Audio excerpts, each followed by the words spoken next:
Alhamdulillah nahmaduhu wa nusalli ala rasulihil karim. Amma ba'd fa a'udzu billahi minasy syaithanir rajim. Bismillahirrahmanirrahim. Ya ayyuhalladzina amanu taqullaha wa kunu ma'as shadiqin. Sadaqallahul mawlanal azim wa sadaqa rasuluhun nabiyyil karim wa nahnu ala zalika minasy syahidin wasyakirin walhamdulillahi rabbil alamin. दरफशानी तेरे को तुरु को दरिया कर दिया,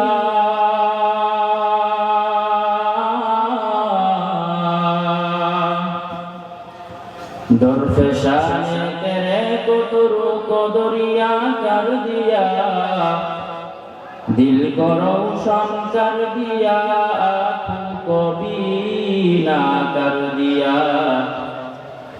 दिल को रोशन कर दिया, आँखों को बीना कर दिया। हकीकत खुल जाएगी बवक़्ते इम्तिहा तेरे,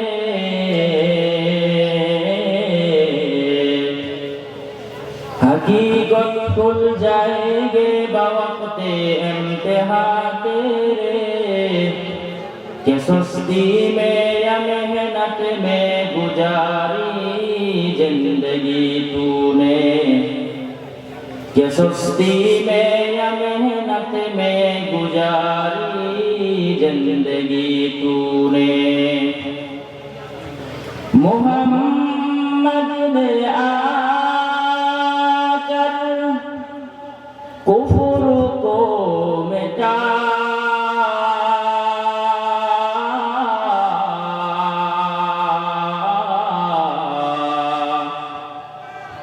मोहम्मद ने आकर कुफ्र को मिटा,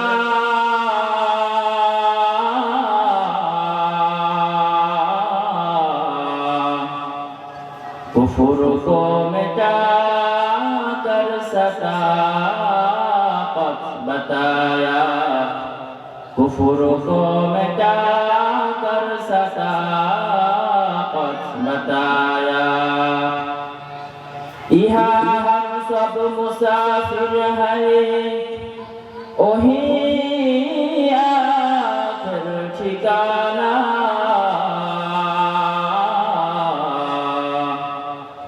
यहाँ हम सब मुसाफिर हैं, वही आखिर ठिकाना। कोई आगे रवाना है, कोई पीछे रवाना, कोई आगे रवाना है, कोई पीछे रवाना। একটু জিকির করি লা ইলাহা ইল্লাল্লাহ, লা ইলাহা, লা ইলাহা ইল্লাল্লাহ। যদি নবী গো আপনার দিদার, যদি নবী গো আপনার দিদার, মৌতের যাতনা থাকিবে না আমার। দয়া যে করি করিয়া দিও গো দিদার, দয়া যে করিয়া দিও গো দিদার, ইয়া রাসূলুল্লাহ ইয়া হাবিবাল্লাহ। আমার মৌতের নিদান কালে থাকি নবী আমার শিয়রে, দেখিব আপনাকে আপন নজরে, দেখিব আপনাকে আপন নজরে, ইয়া রাসূলুল্লাহ ইয়া হাবিবাল্লাহ, ইয়া রাসূলুল্লাহ ইয়া হাবিবাল্লাহ। রাহমাতাল লিল আলামিন নবী কুরআনে প্রমাণ, উম্মত বিনে কে বুঝিবে আমার দয়াল নবীর শান। নবী আমার মদিনারি বুলবুল, আমার আল্লাহ ভালোবেসে নাম দিলেন হাবিবে রাসূল। ওই নবীকে ভুল বুঝিলে, ওই নবীকে ভুল বুঝিলে থাকবে না ঈমান। উম্মত বিনে কে বুঝিবে আমার দয়াল নবীর শান। আলহামদুলিল্লাহ, বাটিকামারী যুব সমাজের উদ্যোগে আয়োজিত আজকের এই বার্ষিক ওয়াজ মাহফিলের সম্মানিত সভাপতি, বিশেষ অতিথি, প্রধান অতিথিবৃন্দ, আমার সামনে উপবিষ্ট বিভিন্ন এলাকা থেকে আগত আমার ছোট বড় ভাইয়েরা, মুরব্বী বাবাজিরা, আসুন আমরা সেই মহান রব্বুল আলামিনের দরবারে শুকরিয়া আদায় করি যে আল্লাহ সুবহানাহু ওয়া তাআলা আপনাকে আমাকে দুনিয়ার সমস্ত কাজকর্ম থেকে বিরত রেখে এই জান্নাতের বাগানে আসার বসার তৌফিক দান করেছেন। সেই মহান মালিকের দরবারে শুকরিয়া, আলহামদুলিল্লাহ। হযরত ঈসা আলাইহিস সালাতু ওয়াস সালাম যখন দুনিয়া থেকে বিদায় হয়ে চলে যান, এরপর প্রায় 650 বছর পর এর মধ্যে কোনো নবী আসে না।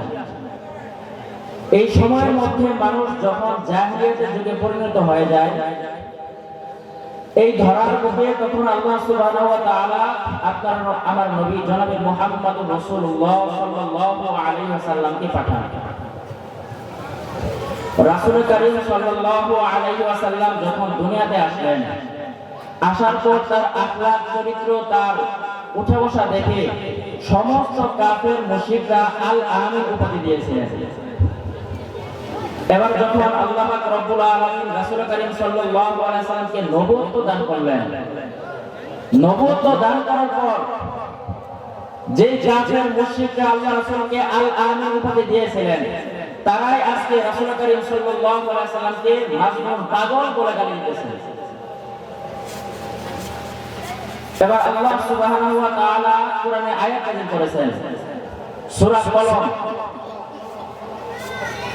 এই দুনিয়া সৃষ্টির প্রায় 50 বছর আগে আল্লাহ তাআলা কলমকে সৃষ্টি করেছেন।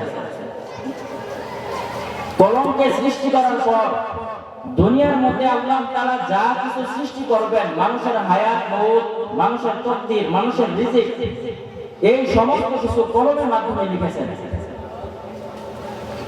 এবার আল্লাহ তাআলা কোরআনের মধ্যে এই কলম এবং কলম যা কিছু লিখেছেন সব কিছু কসম খেয়ে বলতেছেন। আল্লাহ তাআলা কখনো দিনের কসম খেয়েছেন, কখনো রাতের কসম খেয়েছেন, কখনো আবার সময়ের কসম খেয়েছেন, কিন্তু এখানে আল্লাহ তাআলা কলমের কসম খাইতেছেন। বলতে পারেন যে আল্লাহ তাআলা তো কসম না খেলেও চলতেন, আল্লাহ তাআলা কসম কেন খাইলেন? দুনিয়ার মধ্যে দুনিয়ার মানুষ কসমের সাথে তার বিবেক, তার মেজাজকে সম্পৃক্ত করে নিয়েছে। কসম খাইলে মানুষ বেশি বিশ্বাস করে, এই জন্য আল্লাহ তাআলা কসম খেয়েছেন, নুন ওয়াল কলামি ওয়া মা ইয়াসতুরুন। কসম কলমের, এবং কলম যা কিছু সৃষ্টি করেছেন তার, কলম যা কিছু লিখেছেন তার। মা আনতা বিনিআমাতি রাব্বিকা বিমাজনুন। আল্লাহ সুবহানাহু ওয়া তাআলা রাসূল কারীম সাল্লাল্লাহু আলাইহি ওয়াসাল্লামকে সান্ত্বনা দিয়েছেন, নুন ওয়াল কলামি ওয়া মা ইয়াসতুরুন মা আনতা বিনি'মাতি রাব্বিকা বিমাজনুন। রাসূল কারীম সাল্লাল্লাহু আলাইহি ওয়াসাল্লামকে সান্ত্বনা দেওয়ার জন্য বলতেছেন, ইয়া রাসূলুল্লাহ, ইয়া হাবিবাল্লাহ,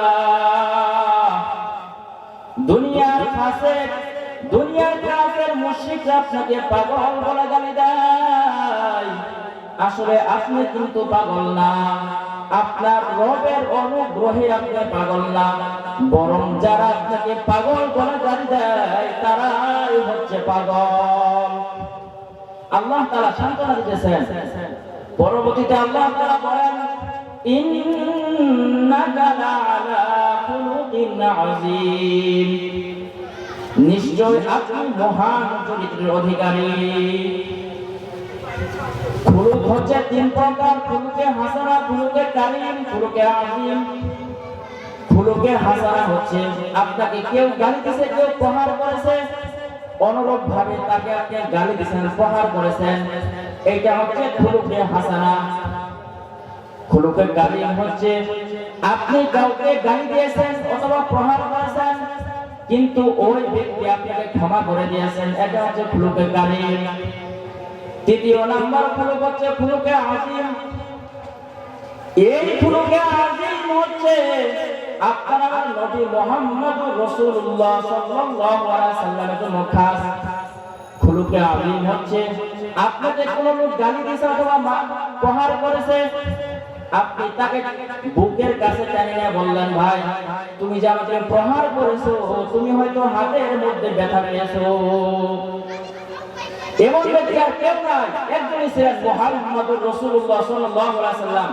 তাকে যখন কেউ প্রহার করেছে, কেউ আঘাত করেছে, তাকে কাছে নিয়ে বলছেন, ভাই আপনি যে মারলেন, আপনাকে হাতে ব্যথা পেয়েছে।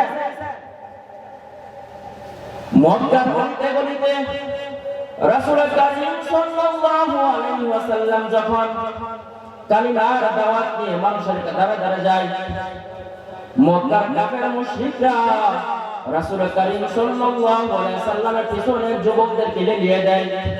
যুবকরা রাসূল কারীম সাল্লাল্লাহু আলাইহি ওয়াসাল্লামকে আঘাত করে, পাথর নিক্ষেপ করে, রাসূল কারীম সাল্লাল্লাহু আলাইহি ওয়াসাল্লামের শরীর থেকে রক্ত বের হয়ে যায়।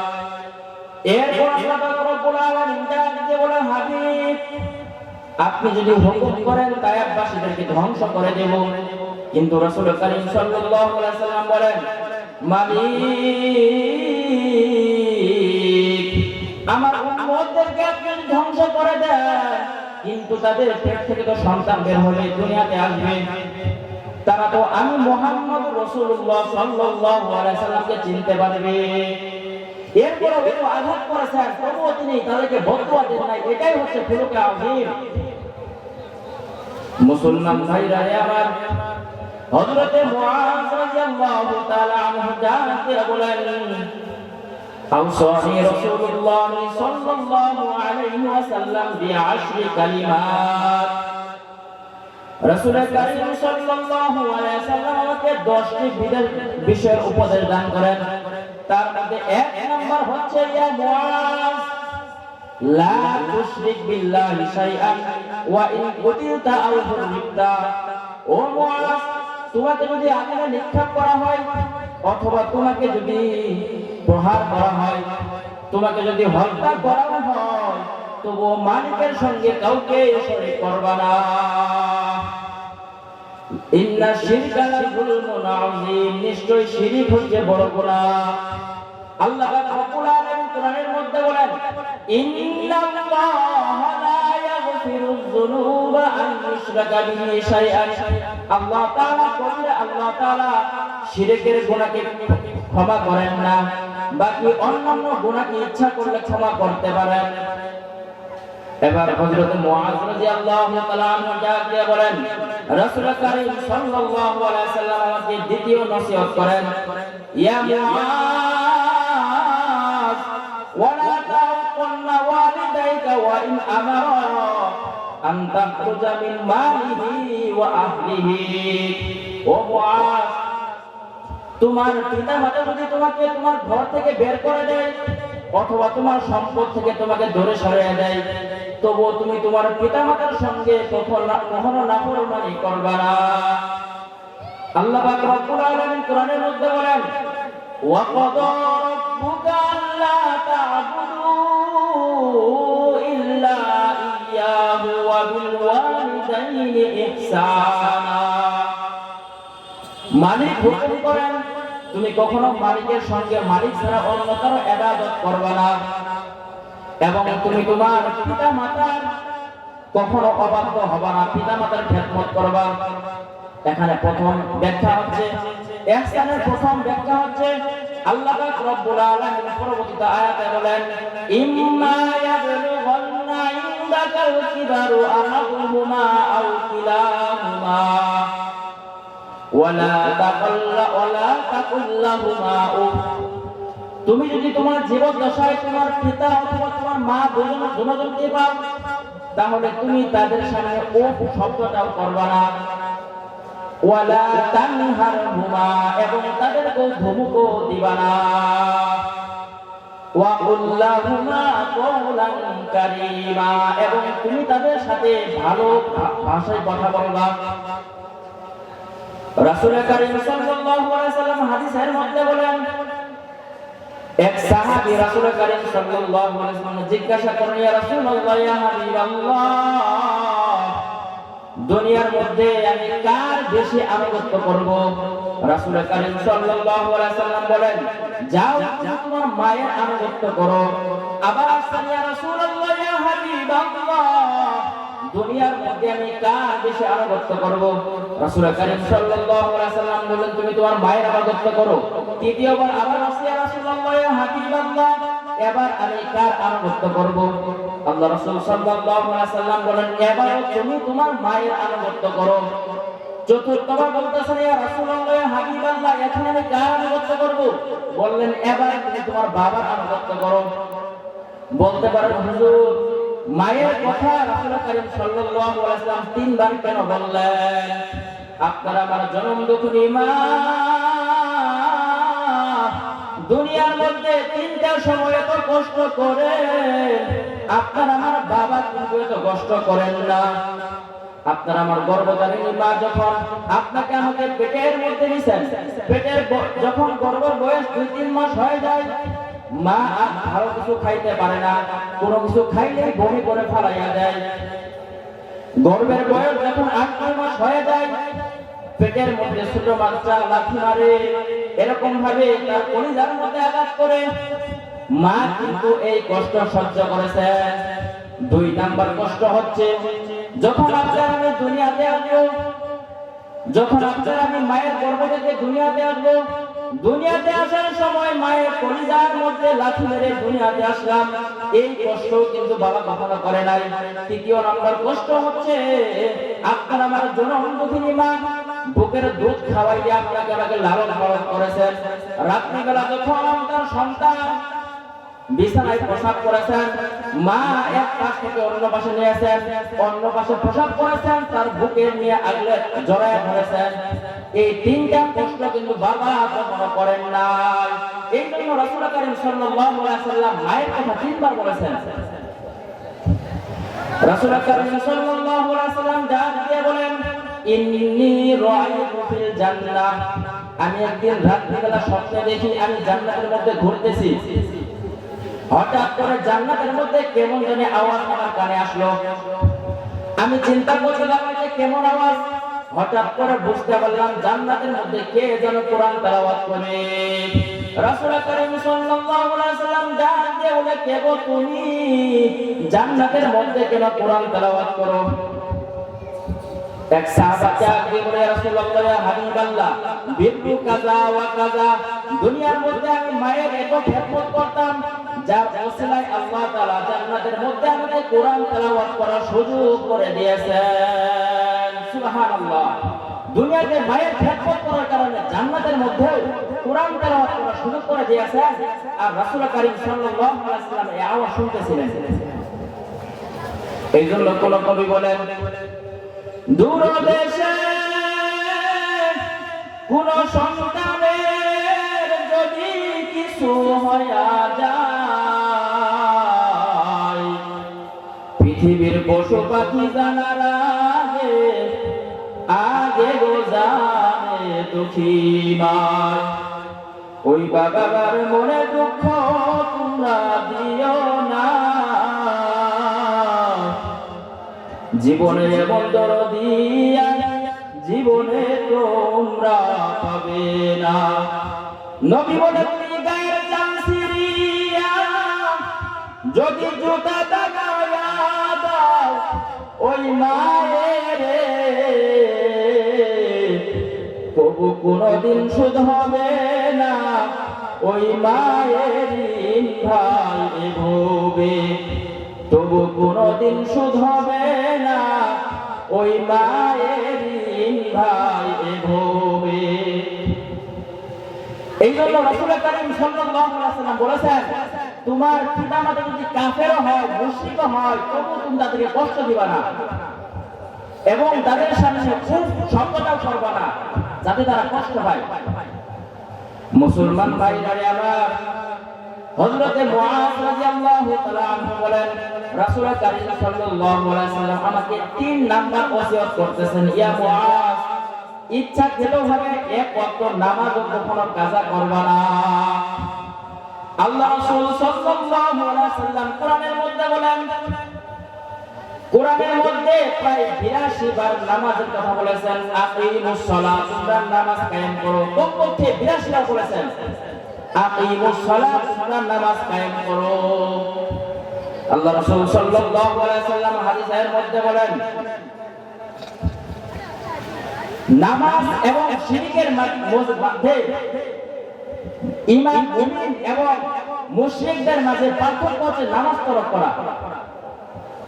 কোন মানুষ যদি নামাজ ছেড়ে দেয় তাহলে তার মধ্যে আর কাফেরের মধ্যে কোনো পার্থক্য রইল না। আজকে দেখা গেছে মসজিদে মুসল্লি পাওয়া যায় না। আল্লাহ রাসূল সাল্লাল্লাহু আলাইহি ওয়াসাল্লাম দুইজন ফেরেশতা রাসূল কারীম সাল্লাল্লাহু আলাইহি ওয়াসাল্লামের কাছে আসে বলতেছেন, ইয়া রাসূলুল্লাহ, ইয়া হাবিবাল্লাহ, আল্লাহ পাক রব্বুল আলামিন আপনাকে দুইটা সুসংবাদ দিয়েছেন, দুইটার মধ্যে যে কোনো একটা আপনি গ্রহণ করতে পারেন। বলতেছেন আল্লাহ পাক রব্বুল আলামিন বলতেছেন, ইচ্ছা করলে আপনি আপনার উম্মতের অর্ধেক উম্মতকে নিয়ে জান্নাতে যাইতে পারেন, আর ইচ্ছা করলে আপনি কিয়ামতের ময়দানে আপনার উম্মতের জন্য সুপারিশ করতে পারেন। দুইটা অপশন, ইচ্ছা করলে আপনি আপনার উম্মত অর্ধেক উম্মত নিয়ে জান্নাতে যাইতে পারেন, আর একটা অপশন হচ্ছে নয়তো আপনি কিয়ামতের ময়দানে তাদের জন্য সুপারিশ করবেন। দুইটাই গ্রহণ করতে পারবেন না, যে কোনো একটা গ্রহণ করতে হবে। এবার রাসূল কারীম সাল্লাল্লাহু আলাইহি ওয়াসাল্লাম বলতেছেন, দুনিয়ার মধ্যে যদি আমি আমার অর্ধেক উম্মতকে নিয়ে জান্নাতে যাই তাহলে বাকি উম্মত তো জাহান্নামী হয়ে যাবে। তার যে আমি কিয়ামতের ময়দানে আমার উম্মতের জন্য সুপারিশ করব, আমার একটা গুনাহগার উম্মত থাকা সত্ত্বেও আমি সুপারিশ বন্ধ করব না, তবে ওই সমস্ত উম্মতের জন্য সুপারিশ করব না যারা আল্লাহ তাআলার সঙ্গে মানুষকে শিরক অংশীদার করে, যারা আল্লাহ তাআলার সঙ্গে শিরক করে তাদেরকে আমি সুপারিশ করব না। এটা এজন্য বলতেছিলাম যে হযরত মুআয রাদিয়াল্লাহু তাআলা আনহুকে আল্লাহ আসলে 10টা উপদেশ দিয়েছেন, তার মধ্যে এটা একটা যে তুমি কখনো আল্লাহ তাআলার সঙ্গে কাউকে শরীক করবে না। শিরক হচ্ছে প্রথমত দুই প্রকার। কয় প্রকার? শিরকে আকবর, শিরকে আসগর। এটা একটা বড় শিরক আর একটা ছোট শিরক। বড় শিরক হচ্ছে যে আল্লাহ তাআলার জাতের সঙ্গে কাউকে শরীক করা, আর দ্বিতীয় নম্বর শিরক হচ্ছে আল্লাহ তাআলার সিফাতের সঙ্গে কাউকে শরীক করা। আল্লাহ পাক রব্বুল আলামিনের এক নম্বর একটা গুণ হচ্ছে তিনি সন্তান দান করেন। এখন যদি আপনি মনে মনে চিন্তা করেন আল্লাহ পাক রব্বুল আলামিন সন্তান দান করেন, কিন্তু উনি আল্লাহ পীর সাহেবের সন্তান দান করতে পারেন, এটা একটা আল্লাহ তাআলার সঙ্গে শিরক হয়ে গেল। দ্বিতীয় নম্বর শিরক হচ্ছে শিরকে আকবর, ছোট শিরক। কেউ যদি রিয়া অথবা মানুষকে দেখানোর জন্য ইবাদত করে অথবা মিথ্যা কসম খায়, গায়রের নামে কসম খায়, এটাও একটা শিরকের মধ্যে পড়ে। এটা হচ্ছে শিরকে আকবার। যদিও আপনার আমার ঈমান না চলে যায়, তবুও কিন্তু আপনার আমি কবিরা গুনার ভাগী হলাম। মুসলমান ভাইরা আমার বলতেছিলাম যে আল্লাহ রাসূল সাল্লাল্লাহু আলাইহি ওয়াসাল্লাম হযরত মুআজকে তার মায়ের খেদমত করতে বলেছেন। হযরত মুসা আলাইহিস সালাম ওয়াস সালাম ডাক দিয়ে বলতেছেন, মালিক, জান্নাতের মধ্যে এমন কোন লোক আমার সঙ্গে জান্নাতে থাকবে? আল্লাহ পাক রব্বুল আলামিন বলতেছেন, ইয়া মুসা, তোমার সঙ্গে জান্নাতে এমন একটা লোক থাকবে, ওই লোকটা হচ্ছে কসাই, একজন ব্যবসায়ী মানুষ। মুসা নবী আশ্চর্য হয়ে গেছে, যে কেমন কথা! আমি মনে করেছিলাম দুনিয়ার হয়তো কোনো ওলি আল্লাহ, কোনো হাফেজ আলেম জান্নাতে আমার সঙ্গে থাকবে, কিন্তু আল্লাহ পাক রব্বুল আলামিন এমন একটা লোকের নাম বললো, ওই লোকটা নাকি আবার কসাই। এবার আল্লাহ পাক রব্বুল আলামিন যখন হযরত মুসা আলাইহিস সালাতু ওয়াস সালামকে ওই কসাইয়ের পরিচয় দিলেন, মুসা নবী আলাইহিস সালাতু ওয়াস সালাম ওই কসাইয়ের কাছে গিয়ে বলতেছেন, ও ভাই, আমি একজন পথিক মুসাফির মানুষ, তোমার সঙ্গে আমার একটু জায়গা হবে নাকি? ওই কসাই বলতেছেন, ও পথিক মুসাফির, তুমি আমার সঙ্গে আমার বাড়িতে চলো। এবার মুসা নবী আলাইহিস সালাতু ওয়াস সালাম ওই কসাইয়ের বাড়িতে গিয়ে দেখতেছেন যে কসাই কি এমন আমল করে যে আমার সঙ্গে জান্নাতে থাকবে। এবার দেখতেছেন ওই কসাই তার পুটলা থেকে কিছু গোশত বের করলো, ওই গোশত আগুনের মধ্যে পাকাইয়া একটা বৃদ্ধা মহিলার কাছে নিয়ে গেছেন, গিয়ে বলতেছেন, ও আম্মা জান, আমি আপনার সন্তান, আপনার জন্য কিছুই করতে পারি নাই, এই সামান্য গোশত আপনার জন্য নিয়ে আসছি, এই সামান্য গোশত খাইয়ে আপনি আমার জন্য দোয়া করেন। এবার যখন হযরত মুসা আলাইহিস সালাতু ওয়াস সালাম দেখতেছেন ওই বৃদ্ধা মহিলা এই গোশত খাওয়ার পর তিনি দুই হাত আল্লাহ তাআলা দরবারে তুলে কি যেন দোয়া করেন। হযরত মুসা আলাইহিস সালাতু ওয়াস সালাম ডাকে বলে, ও কসাই ভাই, এই বৃদ্ধা মহিলাকে বলে, আমার আম্মা, বলে তোমার আম্মা মালিকের দরবারে দুই হাত তুলে কি যেন দোয়া করলো, ওই দোয়ার কথা আমাকে একটু বলে দাও। এবার ওই কসাই ডাকে বলতেছেন, আমার আম্মা এমন একটা দোয়া করেন, আমার আল্লাহ তাআলা আমার মায়ের দোয়া, এই দোয়া কখনো কবুল করবেন না। বলে তোমার মা কি দোয়া করেন, এই দোয়ার কথা আমাকে একটু জানায়া দাও।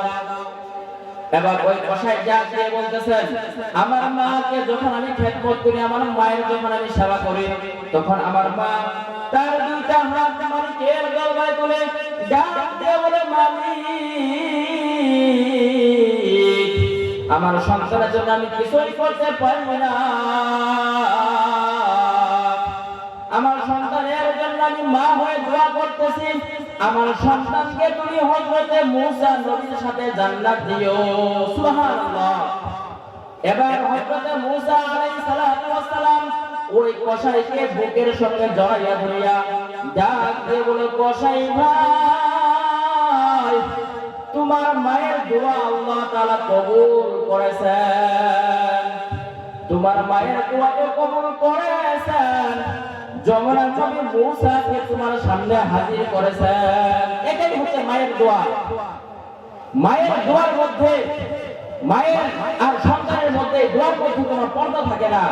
মা যা দোয়া করে অক্ষর অক্ষরে আল্লাহ তাআলা কবুল করে নেন। হযরত ওয়াইদুল কারনী রাহমাতুল্লাহি আলাইহি রাসূল কারীম সাল্লাল্লাহু আলাইহি সাল্লামের জামানা পেয়েছেন, কিন্তু সাহাবা হওয়ার যোগ্যতা তার হাসিল হয় নাই। রাসূল কারীম সাল্লাল্লাহু আলাইহি সাল্লাম হযরত ওমর ফারুক রাদিয়াল্লাহু তাআলা আনহুকে ডাক দিয়ে বলে, ওমর, তোমার জামানায় এমন একটা লোকের সঙ্গে তোমার সাক্ষাৎ হবে, এমন একটা লোকের সঙ্গে তোমার দেখা হবে, ওই লোকটার সঙ্গে যখন দেখা হবে, ওই লোকটার চেহারা এমন হবে, ওই লোকটা কুষ্ঠ রোগী হবে, ওই লোকের সঙ্গে সাক্ষাৎ হওয়ার পর তোমার জন্য দোয়া করাইয়া দিও, এবং যেন আমার উম্মতের জন্য দোয়া করে, ওই লোকটা এমন একজন মানুষ আল্লাহ তাআলার দরবারে